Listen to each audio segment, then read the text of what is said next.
Hello friends, welcome to my YouTube channel online learning website. दोस्तों, भारतीय राज्य व्यवस्था में हम लोग आज बात करेंगे चैप्टर नंबर 32 राज्य मंत्री परिषद या स्टेट काउंसिल ऑफ मिनिस्टर्स के बारे में। दोस्तों, भारत का संविधान केंद्र के समान राज्य में भी संसदीय व्यवस्था का उपबंध करता है। राज्य की राजनीतिक और प्रशासनिक व्यवस्था का वास्तविक कार्यकारी अधिकारी मंत्रिपरिषद का मुखिया यानी मुख्यमंत्री होता है। राज्य में मंत्रिपरिषद का कार्य बिल्कुल केंद्रीय मंत्रिपरिषद की तरह होता है। संविधान में संसदीय व्यवस्था की सरकार के सिद्धांतों को विस्तार से नहीं बताया गया, लेकिन दो अनुच्छेद यानी 163 और 164 में कुछ समान उपबंधों की चर्चा की गई है। अनुच्छेद 163 में राज्य मंत्रिपरिषद की स्थिति के बारे में बताया गया है, जबकि अनुच्छेद 164 में मंत्रियों के वेतन एवं भत्तों, शपथ, योग्यता, उत्तरदायित्व, कार्यकाल एवं नियुक्ति के बारे में बताया गया है।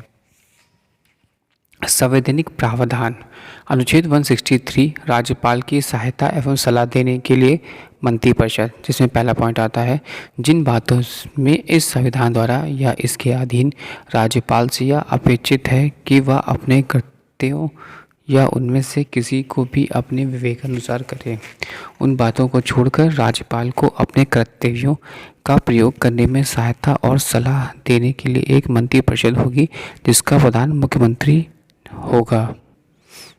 यदि कोई प्रश्न उठता है कि कोई विषय ऐसा है या नहीं जिसके संबंध में इस संविधान द्वारा या इसके अधीन राज्यपाल से यह अपेक्षित है कि वह अपने विवेकानुसार कार्य करे, तो राज्यपाल का अपने विवेकानुसार किया गया विनिश्चय अंतिम होगा और राज्यपाल द्वारा की गई किसी भी बात की विधि मान्यता इस आधार पर प्रश्नगत नहीं की जाएगी कि उसे अपनी विवेकानुसार कार्य करना चाहिए था या नहीं। तीसरा पॉइंट, इस प्रश्न का किसी न्यायालय में जांच नहीं की जाएगी कि क्या मंत्रियों ने राज्यपाल को कोई सलाह दी है और दी है तो क्यों नहीं दी। अनुच्छेद 164 मंत्रियों संबंधी अन्य उपबंध। पहला पॉइंट, मुख्यमंत्री की नियुक्ति राज्यपाल द्वारा की जाएगी तथा अन्य मंत्रियों की नियुक्ति राज्यपाल मुख्यमंत्री के परामर्श पर करेगा। हालांकि छत्तीसगढ़, झारखंड, मध्य प्रदेश एवं उड़ीसा के में अन्य कार्यों के अलावा जनजातियों के कल्याण हेतु एक पृथक मंत्री होगा। 94वें संविधान संशोधन अधिनियम 2006 द्वारा बिहार राज्य को इस बाध्यता से मुक्त कर दिया गया। राज्यों में मुख्यमंत्री समेत मंत्रियों की अधिकतम संख्या विधानसभा के कुल सदस्य संख्या के 15% से अधिक नहीं होगी, किंतु राज्यों में मुख्यमंत्री समेत मंत्रियों की न्यूनतम संख्या 12 से कम नहीं होगी। इस प्रावधान को 91वें संविधान संशोधन अधिनियम 2003 द्वारा जोड़ा गया। तीसरा पॉइंट, राज्य विधानमंडल के किसी भी सदन का सदस्य यदि दल बदल के आधार पर सदस्यता के निराकरार दिया जाता है तो ऐसा सदस्य मंत्री होने पर मंत्री पद के भी निराह होगा। इस उपबंध को 91वें संविधान संशोधन विधेयक 2003 द्वारा जोड़ा गया। चौथा पॉइंट, मंत्री राज्यपाल के प्रसाद पर्याप्त पद धारण करेंगे। पांचवा पॉइंट, मंत्रिपरिषद सामूहिक रूप से राज्य विधानसभा के प्रति उत्तरदायी होंगे। छठा पॉइंट, राज्यपाल मंत्रियों को पद एवं गोपनीयता की शपथ दिलाएगा।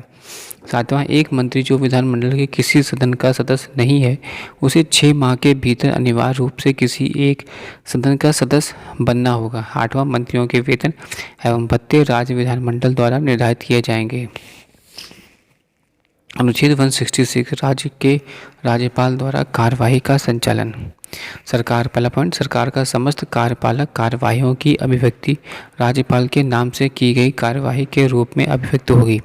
दूसरा, राज्यपाल के नाम से तैयार एवं कार्यान्वित आदेशों एवं अन्य दस्तावेजों का इस प्रकार प्रभावीकरण किया जाएगा जैसे कि राज्यपाल द्वारा बनाए जाने वाले नियमों में निर्दिष्ट हो। पुनः किसी आदेश अथवा दस्तावेज की वैधता जिसको उक्त प्रकार से प्रमाणित किया गया हो, इस आधार पर प्रश्न नहीं किया जाएगा कि वह आदेश या दस्तावेज राज्यपाल द्वारा निर्मित अथवा कार्यान्वित नहीं है। तीसरा पॉइंट, राज्यपाल द्वारा राज्य सरकार की कार्यवाहियों में सुगमता लाने तथा मंत्रियों के बीच उनके आवंटन के लिए नियम बनाए जाएंगे।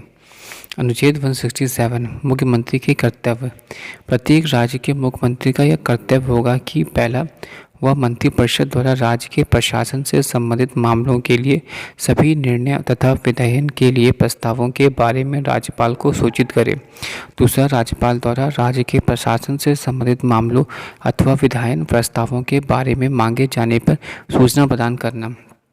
तीसरा, यदि राज्यपाल चाहे तो मंत्रिपरिषद के समक्ष किसी ऐसे मामले को विचारत रखे जिसका निर्णय तो किसी मंत्री द्वारा लिया जाना है लेकिन जिस पर मंत्री परिषद ने विचार नहीं किया। अनुच्छेद 177 सदनों के मध्य संबंध में मंत्रियों के अधिकतर प्रत्येक मंत्री का विधानसभा की कार्यवाही में भाग लेने और बोलने का अधिकार होगा। उसी प्रकार अधिकतर राज्य विधायिका की समिति के लिए लागू होंगे जिसके उसके सदस्य बनाया गया हो किंतु उसे मत देने का अधिकार नहीं होगा। मंत्रियों द्वारा की दिया गया परामर्श की प्रगति।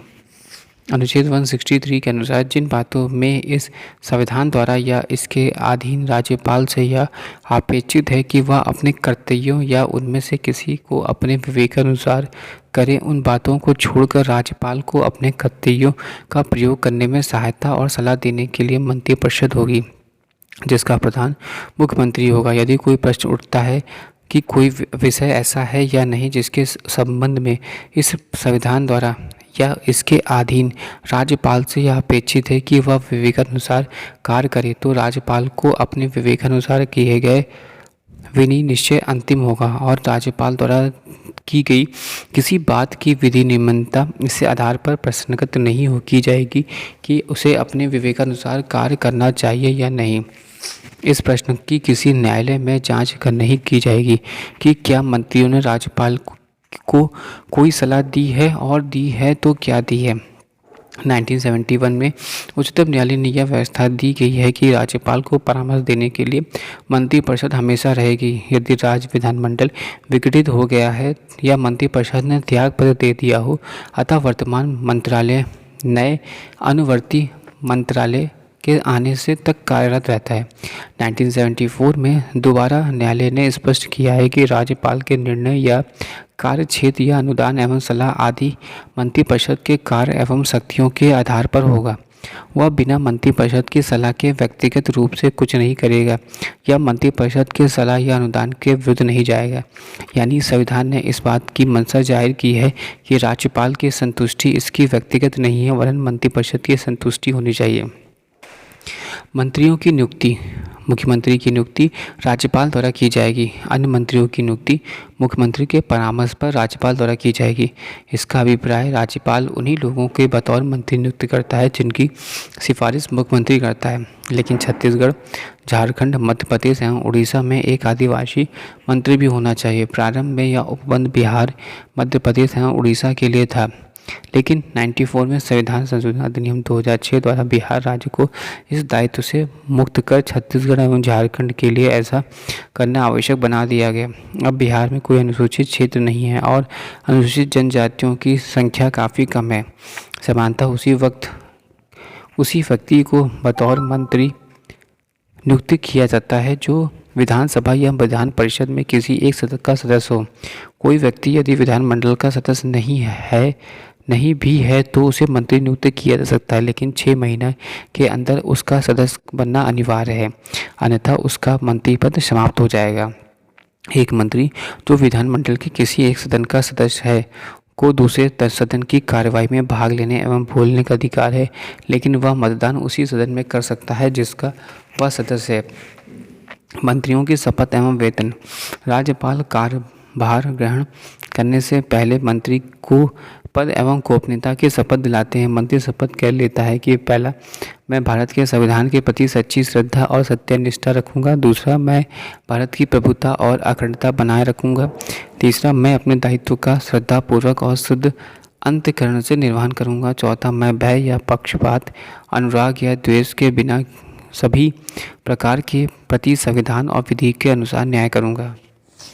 गोपनीयता के संबंध में मंत्री विश्वास दिलाता है कि जो विषय राज्य के मंत्री के रूप में विचार में लाया जाएगा अथवा मुझे ज्ञात होगा उसे किसी व्यक्ति या व्यक्तियों को तब के सिवाय, जबकि ऐसे मंत्री के रूप में अपने कर्तव्यों के समग्र निर्वहन के लिए ऐसा करना अपेक्षित हो, मैं अप्रत्यक्ष अथवा अप्रत्यक्ष रूप से संसूचित या प्रकट नहीं करूँगा। मंत्रियों के वेतन एवं भत्तों को राज्य विधानमंडल समय समय पर तय करता है। एक मंत्री राज्य विधानमंडल के सदस्य को मिलने वाले वेतन के बराबर ही वेतन भत्ता ग्रहण करता है। इसके अतिरिक्त वह व्यय भत्ता के निःशुल्क निवास, यात्रा भत्ता, चिकित्सा भत्ता आदि ग्रहण करता है। मंत्रियों के उत्तरदायित्व, जिसमें पहला पॉइंट आता है सामूहिक उत्तरदायित्व। संसदीय व्यवस्था में सामूहिक उत्तरदायित्व सरकार का सैद्धांतिक आधार है। इसमें अनुच्छेद 164 स्पष्ट करता है कि राज्य विधानसभा के प्रति मंत्रिपरिषद का सामूहिक उत्तरदायित्व होगा। इसका तात्पर्य यह है कि अपने सभी क्रियाकलापों, कर्तव्यों के लिए विधानसभा के प्रति उनका संयुक्त उत्तरदायित्व होगा। वे टीम की तरह कार्य करेंगे। यदि विधानसभा मंत्रिपरिषद के खिलाफ अविश्वास प्रस्ताव पास कर देती है तो सभी मंत्रियों सहित विधान परिषद से आए मंत्रियों को भी त्यागपत्र देना पड़ता है। इसका एक विकल्प यह भी है कि मंत्रिपरिषद राज्यपाल को विधानसभा विघटित करने और नए चुनाव कराने की घोषणा करने की सलाह दे सकती है। राज्यपाल उस मंत्रिपरिषद के पक्ष में कुछ नहीं कर सकता जिसने विश्वास खो दिया है। सामूहिक उत्तरदायित्व के सिद्धांत का अभिप्राय यह है कि कैबिनेट के फैसले के प्रति भी सभी मंत्री प्रतिबद्ध हैं, चाहे वह कैबिनेट बैठक से अलग हो। यह प्रत्येक मंत्री का कर्तव्य है कि वह विधानमंडल के अंदर या बाहर कैबिनेट के निर्णय का समर्थन करे। यदि कोई मंत्री कैबिनेट के फैसले से असहमत है और इसका बचाव के लिए तैयार नहीं है तो उसे त्यागपत्र दे देना चाहिए। पूर्व में कैबिनेट के फैसले पर मतभेद के कारण कई मंत्री त्यागपत्र दे चुके हैं। व्यक्तिगत उत्तरदायित्व, अनुच्छेद 164 में व्यक्तिगत उत्तरदायित्व के सिद्धांत को भी दर्शाया गया है, जिसमें बताया गया है कि मंत्री राज्यपाल के पश्चात पर्याप्त पद धारण करते हैं, अर्थात राज्यपाल किसी मंत्री को तब भी किसी समय हटा सकते हैं जब विधानसभा विश्वास में हो, लेकिन मुख्यमंत्री की सलाह पर ही हो। मतभेद देने होने पर या मंत्री के कार्यकलापों से संतुष्ट न होने के मामले में मुख्यमंत्री उसी मंत्री से त्यागपत्र मांग कर सकता है या राज्यपाल को उसे बर्खास्त करने की सलाह दे सकता है। इस शक्ति का उपयोग करते समय मुख्यमंत्री सामूहिक उत्तरदायित्व की सत्यता को सुनिश्चित कर सकता है। कोई भी विधिक उत्तरदायित्व नहीं है। भारतीय संविधान में विधिक जिम्मेदारी राज्यों के मंत्रियों के लिए भी केंद्रीय मंत्रियों के भांति विधिक नहीं है। राज्यपाल द्वारा लोक अधिनियम में के किसी आदेश पर मंत्री के प्रति हस्ताक्षर की आवश्यकता नहीं है। इसके अतिरिक्त न्यायालय मंत्रियों द्वारा राज्यपाल को दी गई सलाह की समीक्षा नहीं कर लेता। मंत्रिपरिषद का गठन, संविधान में राज्य मंत्रिपरिषद के आकार एवं मंत्री के पद को अलग से विवेचित नहीं किया गया है। मुख्यमंत्री समय और परिस्थिति के हिसाब से इसका निर्धारण करता है। केंद्र की तरह ही राज्य मंत्रिपरिषद के 3 वर्ग कैबिनेट राज्य एवं उप मंत्री होते हैं। उनके पद, विशेष भत्ते और राजनीतिक महत्ता के हिसाब से उनमें विभेद होता है। इन मंत्रियों के ऊपर मुख्यमंत्री राज्य में सर्वोच्च शासकीय प्राधिकारी होता है। कैबिनेट मंत्रियों के लिए राज्य सरकार के महत्वपूर्ण विभाग जैसे गृह, शिक्षा, वित्त, कृषि होते हैं। वे सभी कैबिनेट के सदस्य होते हैं और इसकी बैठक में भाग लेकर नीति निर्धारण में महत्वपूर्ण भूमिका अदा करते हैं। इस प्रकार उनकी जिम्मेदारी राज्य सरकार के संपूर्ण मामलों में से होती है। राज्य मंत्रियों का तो या स्वतंत्र प्रभार दिया जा सकता है या उन्हें कैबिनेट के साथ संबद्ध किया जा सकता है। यद्यपि वे कैबिनेट के सदस्य नहीं होते हैं और ना ही कैबिनेट की बैठक में भाग लेते हैं, जब तक कि उन्हें विशेष तौर पर उनके विभाग से संबंधित किसी मामले में कैबिनेट द्वारा बुलाया ना जाए।